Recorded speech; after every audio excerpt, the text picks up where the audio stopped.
पंचायत समिती निवडणुका नुकत्याच पार पडल्या, पण एक किमया पाहायला मिळाली ती म्हणजे पती पत्नी या निवडणूक रिंगणामध्ये निवडून आले. ते म्हणजे आलोरी जिल्हा परिषद गटामध्ये जिल्हा परिषद सदस्य विनय झगडे आणि विनोद झगडे पंचायत समिती निवडून आले. आपल्यावर विनय झगडे त्याविषयी आपल्याला बोलता आलं. काय सांगाल एकंदरीत निकालावर काय सांगाल?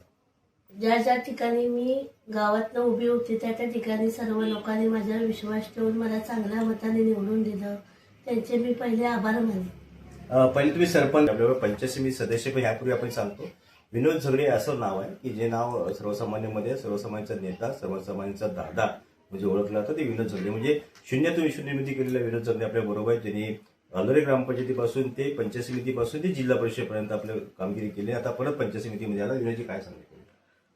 नक्कीच मी आलोरे गावच्या ग्रामपंचायत सदस्यापासून ते जिल्हा परिषदेचे बांधकाम आरोग्य सभापती म्हणून काम केलं आणि हे काम करत असताना गेले 20 ते 25 वर्षाच्या अधिक काळ मी सक्रिय जनतेमध्ये सहभाग राहून काम करतोय.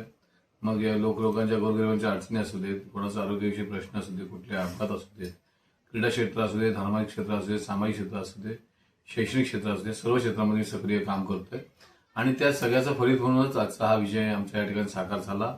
कारण की जे जनता ही या मतदारसंघाची सुज्ञ आहे की जो माणूस कामासाठी अडीअडचणीसाठी धावणारा कार्यकर्ता आहे त्या कार्यकर्त्यांमागे ही जनता राहत असते.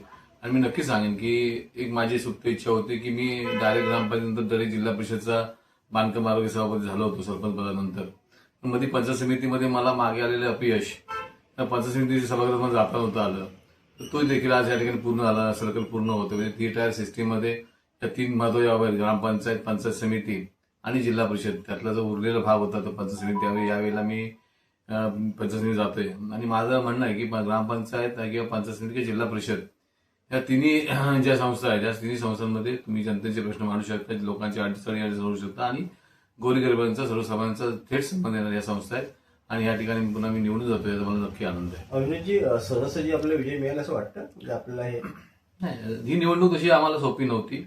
कारण की ज्या पद्धतीने लोकांमध्ये एक नेरेटिव्ह पसरलं जात होतं की एकाच कुटुंबामध्ये उमेदवारी हा एक मोठा नेरेटिव्ह होतं. परंतु ज्या पद्धतीने या जिल्ह्याचे पालकमंत्री सन्माननीय उदयजी सामंत असतील किंवा शिवसेनेचे उपनेते सन्माननीय सदानंद चव्हाण जे असतील आणि ज्या विश्वासाने मला ही उमेदवारी दिली, कारण की मी स्वतः पंचायत समितीला इच्छुक होतो, जिल्हा परिषदची मागणी आमची नव्हती, परंतु पक्षाने सांगितलं की ही निवडणूक तुम्हाला लढवायची आहे, पक्षाकरता लढवायची आहे आणि ती जबाबदारी मी घेतली.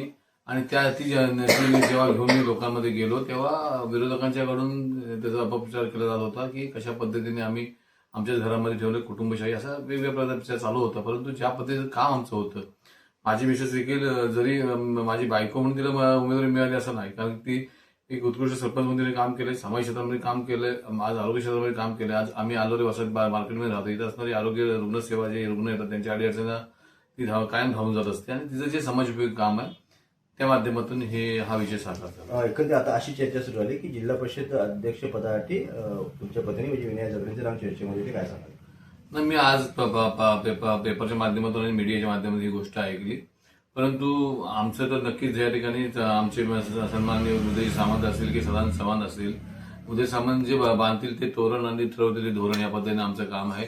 साहेबांनी जर जबाबदारी ते नक्कीच स्वीकारू, परंतु जे साहेब ज्या पद्धतीचा साहेब निर्णय घेतले की ज्या पद्धतीने साहेब निवडतील त्या पद्धतीने आम्ही काम करू. आपल्या मनामध्ये नेमकं काय काय करतील? तुमच्या मनामध्ये नेमकं काय ना, माझ्या मनात काय ना, मी एक शिवसैनिक म्हणून आहे, मला त्यांनी आम्ही जिल्हा परिषद दोघंही आम्ही झालोय, तर पक्ष देईल ती जबाबदारी स्वीकारून काम करू. एकंदरीत आता असं होतं चिपळूण पंचायत समितीमध्ये पक्ष बळावर पाहता आपण पाहतो या ठिकाणी 7 आपल्याकडे 7 राष्ट्रवादी आणि आमदार शेखर निकमनी असं म्हटलं की या एकंदरीत आपण कुणाबरोबर जाऊ शकतो, म्हणजे उद्या ते उद्धव बाळासाहेब ठाकरेबरोबर जाऊ शकतात. तुम्हाला काय वाटतं असं होऊ शकेल? असं मला वाटत नाही, कारण कसं आहे की चिपळूण तालुका जर सोडला तर आम्ही महाराष्ट्रामध्ये एकत्र आहोत, रत्नागिरी जिल्ह्यामध्ये पण आम्ही एकत्र आहोत, जिल्ह्यामध्ये जर आपण अनेक ठिकाणी पाहिलं तर आम्ही काल संगमेश्वरमध्ये राष्ट्रवादी शिवसेना बीजेपी एकत्र लढले, त्यामुळे जिल्हा परिषदमध्ये आम्ही एकत्र आहोत, त्यामुळे तालुक्यामध्ये सुद्धा आम्ही एकत्र राहू शकतो. पण शेखर निकम जे असे म्हणाले त्याच्यामध्ये नेमकं काय असू शकतं, काय असं त्यांच्या म्हणण्यामागचा नेमका उद्देश काय असेल? मी जाऊ शकेन, काही करू शकतो असं म्हणतात, कारण शेवटी सत्तेच्या वेळी जे आहे ते आमदार शेखर निकमचे आहेत, सभापती माझाच होणार. कसं आहे, प्रत्येकाला राजकारणामध्ये प्रत्येकाला त्याचा निर्णय घेण्याचा किंवा त्या बाबतीत हे असतं, जो तो आपल्या पक्षाचा फायदा बघत असतो, त्यामुळे सर काय निर्णय घेतील हा त्यांचा वैयक्तिक प्रश्न आहे. परंतु मला असं वाटत नाही की जी स्थिती महाराष्ट्रामध्ये आहे, जी स्थिती आज आमच्या आपल्या जिल्ह्यामध्ये आहे हे पाहता राष्ट्रवादी ही आमच्याबरोबर राहील असं मला वाटतं. एकंदरीत असंही म्हटलं जातं की या ठिकाणी उपसभापती पदाची माल जी आहे ती योजनेची आपल्या गळ्यामध्ये पडेल, कारण अनुभवी व्यक्तिमत्व आहे. जिल्हा परिषद आपण काम केलंय, काय वाटतंय असं देखील होईल काय? नाही, विषय मी तुम्हाला सांगितलं ना की पक्षामध्ये अनेक सिनियर लोक मंडळी या ठिकाणी आहेत आणि पक्षात जो मी मला सांगितलं की विनोदजींच्या मनामध्ये काय, कारण विनोद झगडेंच्या मनामध्ये नेमकं काय, कारण इकडे आपण पाहिलं या ठिकाणी विनोद झगडे हे नाव जे आहे ते समोर येते उपसभापती पदाची. काय हे मी तुम्ही आता सांगताय की युती होईल न होईल, हे सगळ्या नंतरच्या गोष्टी आहेत आणि पक्ष काय निर्णय कसं सांगेल तुम्हाला की जो पक्ष काय जो निर्णय घेईल त्या निर्णयाशी आम्ही बांधत आहोत. पक्ष ती जबाबदारी देईल ती स्वीकारून काम करणार. एकंदरीत शेवटचा प्रश्न आहे, आम्हा कार्यकर्ते आपलं प्रेम केले आणि अनेकांच्या मनामध्ये विनोद दादा हे आहे. काय सांगाल त्या कार्यकर्त्यांना, काय सांगाल मतदाराला? नक्कीच ही या ठिकाणी जे आम्हाला दुहेरी यश मिळालंय जिल्हा परिषद आणि पंचायत समिती, त्यामुळे जबाबदारी पण दुप्पट वाढलेली आहे की ज्या पद्धतीने आम्ही काम करतो त्या आणखी अधिक स्पीडने मला काम करणं गरजेचं आहे. जो विश्वास मित्रांनी दाखवलाय तो सार्थ ठरवण्याची मोठी जबाबदारी माझ्यावर आहे. पण मला खात्री आहे की ज्या पद्धतीने आम्ही करत असलेलं सामाजिक क्षेत्रातलं काम त्या विश्वासावर मला नक्की माहिती आहे की मी नक्कीच या मित्रांचा विश्वास साधे ठरवेन आणि मी त्या खऱ्या अर्थाने ह्याच्या निवडणुकीमध्ये आमच्या विभागामध्ये फार मोठे नेते आमच्याबरोबर नव्हते. राष्ट्रवादीची काही मंडळी जी मोठी मंडळी आहेत ती आमच्या विरोधात होती, पारंपरिक विरोधक आहेत. पण आमच्या प्रभावात काम केलेले शिवसेना काही काम केले, काही मंडळी उभाटातून देखील मोठ्या प्रमाणात विरोधात काम करत होती. हे सर्व असताना सर्वसामान्य कार्यकर्त्यांच्या युवकांच्या जीवावर आम्ही हा विजय मिळवला. त्यांना देखील नक्कीच धन्यवाद देईल. हा विजय त्यांचा विजय आहे. दुसरी गोष्ट म्हणजे ह्या सर्व गोष्टीमध्ये मतदारांनी जो विश्वास दाखवलाय त्या मतदारांना देखील मी धन्यवाद देईन आणि त्यांना आपल्या माध्यमातून सांगेन की नक्की ज्या पद्धतीने आपल्याला विकासाची या सामाजिक क्षेत्रामध्ये किंवा वैयक्तिक क्षेत्रामध्ये कुठेही अडचण असेल त्या ठिकाणी नक्कीच एक तुमचा भाऊ म्हणून एक छोटा कार्यकर्ता म्हणून नक्कीच आपल्या पाठीशी उभं राहतो. उपाटाचे काही जणांनी आपल्या विरोधामध्ये जाऊन उमेदवार उभा केला होता. उपाटाचे काही जणांनी आपल्या विरोधात जाऊन उमेदवार उभा केला होता. असं वाटलं होतं की पेडापेमध्ये खूप चांगलं मताधिक्य त्यांना मिळू शकेल, विनोदजी कुठं मायनस जातील. एक्झिट पोल वेगळा सांगत होता, काय सांगा? नाही, कसं आहे, उपाटा हा वेगळा स्वतंत्र पक्ष आहे. त्यांनी कोणाला उभं करायचं न करायचा हा त्यांचा प्रश्न आहे. परंतु शेवटी उभाट असू दे किंवा शिवसेना असू पूर्वीचे आपले मित्र होते हा नंबर ना ते एका विचारधारेचे मात्र मतदार आहे.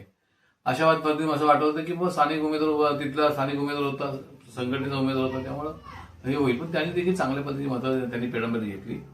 परंतु तिथल्या मतदारांनी माझ्यावर अधिकचा विश्वास दाखवला आणि त्यामुळे त्या गावामध्ये एक नंबरला मी राहिलो. विकासाची कामं आता कशा पद्धतीने होती, काय सांगा? विकासाची कामं अनेक गेले आम्ही जवळजवळ 5-7 वर्ष सत्ता नसल्यामुळे, आमदार नसल्यामुळे किंवा ह्या सगळ्या काही कनेक्टिव्हिटी नसल्यामुळे आम्ही बऱ्याच ठिकाणी कामांची अडचण होती, आमच्या कार्यकर्त्यांची अडचण होती, काही सामाजिक प्रश्न किंवा जिल्हा परिषदमध्ये आता गेले जवळजवळ मला वाटतं 2022 नसून 26 जवळ 4 वर्षापेक्षा अधिक काल प्रशासक असल्यामुळे अनेक लोकांचे अनेक प्रश्न त्या ठिकाणी प्रलंबित आहेत. ते सर्व प्रश्न आपण मार्गी लावण्याचा प्रयत्न करणार.